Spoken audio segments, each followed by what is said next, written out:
Greetings and welcome to our series of weekly devotionals.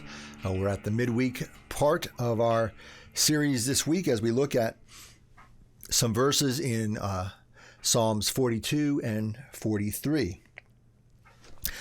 I mentioned before that I have some friends of mine who, they like to lecture me and kind of tell me what to do.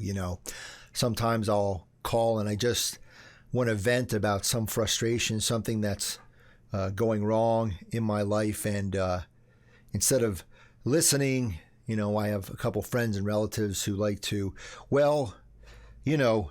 Bob, this part of your life is going wrong because, of course, you messed up. And, if you would just listen to me and do everything I tell you to do and do things the right way, these kinds of things wouldn't happen to you. And my friends remind me of the friends in the book of Job. If you remember in the book of Job, of course, Job is suffering all kinds of terrible things.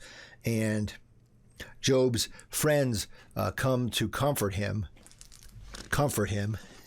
by telling him, well, Job, you must have done something terrible in the eyes of God.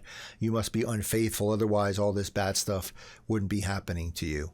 And of course, that's not really words of comfort that Job's friends are offering to him. I mention this because in Psalm 43, the opening verse, the psalmist is writing about such people who are causing some discomfort for the psalmist. The psalmist writes, "Vindicate me, O God, and defend my cause against an ungodly people. From those who are deceitful and unjust, deliver me." It might be said about some of my friends and some of Job's friends as well, with the old cliche, with friends like this, who needs enemies? I remember an old episode of Dr. Phil. I've probably mentioned this before too, and I don't really tend to watch Dr. Phil, but this particular episode always has stood out for me. He was talking about kids and how parents need to be what Dr. Phil called a soft place to land for children. And what he meant by that was that no matter how bad kids are messing up, they need to know that their parents are going to be there for them, that they can say anything, they can do anything, their parents are still going to love them. And that's what he meant by a soft place to land. And quite frankly, I think we all need people like that in our lives, that no matter what's going on, we know they're going to be there for us just to listen, just to accept us and to love us unconditionally, no matter what struggles we are going through in life.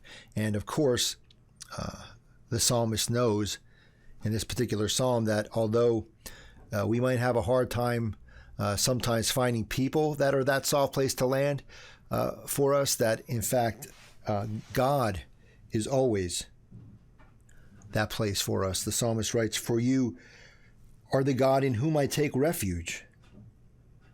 And that is true for all of us. And so I think it's comforting to know that God is that soft place to land always for all of us. But I think it also sort of serves as a good model and a good example for how we are to be for one another, to not lecture, but to listen, to not judge, but to accept, to not blame, but to love. Amen.